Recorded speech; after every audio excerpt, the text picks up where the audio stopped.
दोस्तों टाटा स्टील की बात करें, यहाँ पे कुछ पॉजिटिव माहौल बना हुआ है। अच्छे वॉल्यूम में कामकाज हो रहा है और आप देख सकते हो कि बड़े फंड हाउस की खरीदारी भी हो रही है।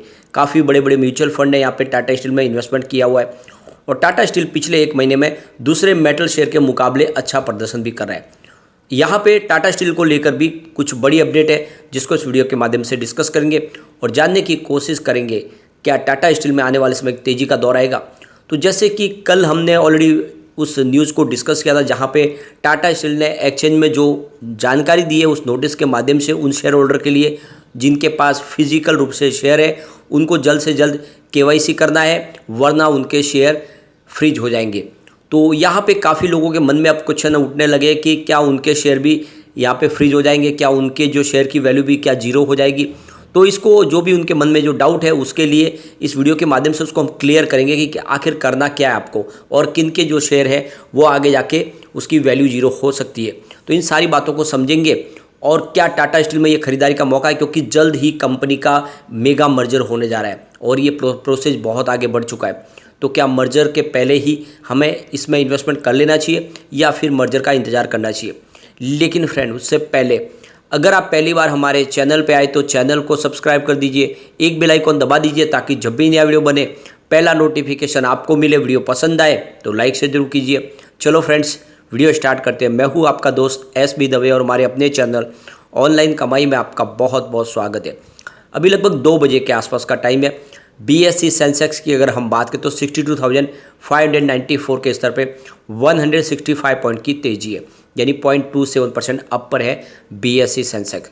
तो पॉजिटिव माहौल बना हुआ। पिछले 1-2 ट्रेडिंग सेशन में जो गिरावट हुई थी उसके बाद में आज फिर से थोड़ी सी खरीदारी शुरू हुई है और आप देख सकते हो कि इस सप्ताह का ये अंतिम दिन है। वैसे इंट्राडे में कुछ समय के लिए आपको बाजार में गिरावट का माहौल भी बनता हुआ दिखाई देगा। निफ्टी मेटल की बात करें तो 5,920 के स्तर पे 36 पॉइंट की तेजी है, यानी 0.62% अप है। तो कोई खास बड़ी तेजी मेटल में भी नहीं है और इसी वजह से टाटा स्टील में भी तेजी थोड़ी सी कम है। आप देख सकते हो स्टॉक की शुरुआत 106 पर हुई और शुरुआत पॉजिटिव हुई। कल की क्लोजिंग 105 के आसपास की थी। इंट्राडे में 106 का लो ही बना, लेकिन जो हाई है वो 107 का है और अभी समय स्टॉक लगभग अपने ऊपरी लेवल के आसपास यानी 106.95 के आसपास है, जहाँ पे 0.94% की तेजी है। लगभग 1% की तेजी टाटा स्टील में दिखाई दे रही है। और टाटा स्टील की परफॉर्मेंस देखें तो पिछले 5 साल में स्टॉक ने 90% का पॉजिटिव रिटर्न दिया है, लेकिन 3 ईयर के हिसाब से इसका रिटर्न 235% है। यानी जिसने भी कोविड काल के समय इस पर निवेश किया होगा उसको इस समय काफ़ी अच्छा रिटर्न मिल रहा है। 1 ईयर के हिसाब से वापस इसमें 1% के आसपास की गिरावट हुई है। 3 मंथ के हिसाब से इसने 2.25% की तेज़ी बताई है, लेकिन 1 मंथ के हिसाब से वापस 2.99% यानी लगभग 3% की गिरावट हुई है।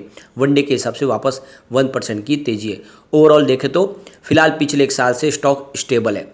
अब यहाँ पे जैसे कि हमने कल इस खबर को डिस्कस भी किया है कि सेबी के रूल्स के मुताबिक यहाँ पे जो भी फिजिकल शेयर होल्डर्स है जिनके पास जो शेयर है वो फिजिकल रूप से यानी डॉक्यूमेंट उनके पास है, पेपर के रूप में है, उनको जल्द से जल्द उसकी केवाईसी करनी होगी। अगर वो समय पे उसका केवाईसी नहीं करेंगे तो वो शेयर है जो फ्रीज हो जाएंगे, क्योंकि ये सेबी ने जो अपना एक नियम और निर्णय बना दिया उसके हिसाब से आपको जल्द से जल्द उसका केवाईसी करना है, जिसमें आपको पैन से लिंक करना है, आधार से लिंक करना है और आपको उसमें अपना नॉमिनेशन देना है। ये सारी जानकारी आपको देनी होगी, यानी आपको आपके जो शेयर है उसको डीमैट अकाउंट में ट्रांसफ़र करवाना होगा। तो यहाँ पे देख सकते हो कि 1 अक्टूबर के बाद ये जितने भी शेयर है जो फिजिकल रूप से लोगों के पास है वो सेबी के रूल्स के मुताबिक फ्रीज हो जाएंगे, यानी उसके बाद आप उस शेयरों का कुछ नहीं कर पाएंगे। तो 1 अक्टूबर के पहले पहले आपको अपने जितने भी फिजिकल शेयर के जो सर्टिफिकेट्स हैं उनको आपको बदलना होगा और उसके लिए आपको डिटेल जानकारी भरनी है। उसके लिए फॉर्म्स अवेलेबल है टाटा स्टील की वेबसाइट के ऊपर, या अगर आप चाहें तो rta@www.tcplindia.com इन पर भी आप जाके उस फॉर्म को डाउनलोड कर सकते हैं और फिर उस फॉर्म को फिलअप करें, जिसमें सारी जानकारी आपको भरनी है और उसके बाद में आपके जो शेयर है सुरक्षित हो जाएंगे, वरना फिर 1 अक्टूबर के बाद आपके वो जो शेयर है वो फ्रीज हो जाएंगे, फिर आप उसका कुछ नहीं कर पाएंगे। और इसीलिए ये आपको खास ध्यान रखना है। लेकिन ये सिर्फ उन्हीं के लिए है जिनके पास टाटा स्टील के फिजिकल रूप से शेयर है। अब जिनके डीमेट अकाउंट में शेयर है उनको चिंता करने की बात नहीं है। काफ़ी लोगों के कमेंट्स आए थे कि सर हमारे अप स्टॉक में शेयर पड़े, या फिर कोई रहा है कि हमारे एंजल में शेयर पड़े, क्या हमारे को भी कुछ प्रॉब्लम होगी, हमको कुछ करना होगा। तो आपको कुछ भी नहीं करना है। ऑलरेडी जिसके डीमेट अकाउंट में शेयर है उनका सारा प्रोसेस हो चुका है, आपने उसका KYC किया हुआ है, तभी वहाँ पे आपके प्रोसेस। अगर कुछ पेंडिंग होगा तो उसके लिए आपको जो आपके ब्रोकर है वो आपको जानकारी देंगे। लेकिन ये सिर्फ उनके लिए है जिनके पास फिजिकल रूप से टाटा स्टील के शेयर है, और उनके लिए अब समय अंतिम समय आ चुका है। तो जल्द से जल्द उनको अपने शेयरों को फिजिकल रूप से डीमैट अकाउंट में लेना होगा, उसको डिजिटल तरीके से वो करना होगा, उसको ट्रांसफ़र करना होगा, और जो भी प्रोसीजर पूरा करना होगा, KYC करनी होगी, जितनी भी बैंक की डिटेल वगैरह आपको देनी होगी। अब चलते हैं हम उस अपडेट की तरफ जो काफ़ी लोगों को कन्फ्यूज हो रहा है कि क्या सब्सिडी कंपनियों का जो मर्जर होगा उसके बाद में क्या हमारी शेयर की वैल्यू जीरो होने वाली है, ऐसे कुछ लोगों के भी सवाल आ रहे थे। तो मर्जर का इस अपडेट के साथ कोई लेना देना नहीं है। मर्जर का प्रोसेस पूरा अलग है। 7 सब्सिडीज कंपनी का मर्जर होगा टाटा स्टील के अंदर, और उसी अनुपात में सबको शेयर बांटे जाएंगे उन कंपनियों के, टाटा स्टील के शेयर दिए जाएंगे उन कंपनी के शेयर धारकों को। और आप देख सकते हो कि ये जो मर्जर है ये फाइनेंशियल 2023-24 यानी इसी साल लगभग पूरा होने की पूरी संभावना है, ये CEO की तरफ से भी कहा गया है। और आप देख सकते हो कि इसका प्रोसेस आगे बढ़ चुका है, क्योंकि NCLT की तरफ से मंजूरी मिल चुकी है, शेयर होल्डरों की वहाँ पे रजामंदी भी ली गई है। तो कुल मिला के बहुत जल्द ये मर्जर का प्लान पूरा होगा, और इस मर्जर के प्लान पूरे होते आप देख सकते हो कंपनी के अंदर देखें तो कॉस्ट में बहुत सारी कमी आएगी। जो खर्च होते हैं अलग अलग कंपनियों का, जो मैनेजमेंट होता है उसमें खर्च में कटौती आएगी। डिसीजन मेकिंग प्रोसेस बहुत ज़्यादा ईजी हो जाएगा, और कंपनी का कारोबार तेज़ी से गति प्रदान करता हुआ आपको दिखाई देगा। तो ऐसे में आने वाले समय टाटा स्टील में एक ज़बरदस्त तेज़ी का दौर आएगा इस मर्जर के बाद, जो बहुत जल्द मेगा मर्जर पूरा होने वाला है। लेकिन इस खबर का उन फिजिकल शेयरों से कोई लेना देना नहीं, ये भी आपको समझ में आनी चाहिए बात। यहाँ पे एक बड़ी अपडेट और निकल कर रही है। टाटा ग्रुप की जो कंपनी है, आप जिसमें देख सकते हो कि मोबाइल के इस्तेमाल पर अब रोक लगाई गई है। जैसे हो सकता है कि वहाँ पे जैमर भी लगाया जाए।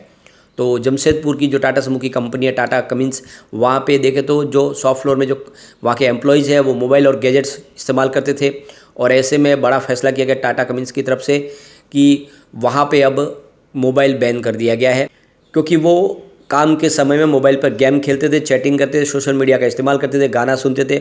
ऐसे में अब कंपनी जैमर लगाने की तरफ कोशिश कर रही है, और आप समझ सकते हो कि जैमर लगाना बड़ा मुश्किल भी हो सकता है, क्योंकि जैमर की वजह से सब इमरजेंसी सेवा भी बाधित हो सकती है। यानी किसी प्रकार का कोई गैजेट काम अगर नहीं करेगा तो कुछ घटना होगी तो फिर कैसे जानकारी देंगे।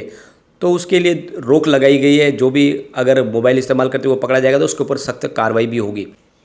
एक अच्छा फैसला टाटा स्टील की तरफ से और किया गया। टाटा स्टील ने अपने जो एम्प्लॉयज़ हैं उनके बच्चों के लिए 7 से लेकर 9,000 रुपीज़ तक की स्कॉलरशिप यहाँ पे अनाउंस की है, और उसके लिए उनको आवेदन करना होगा।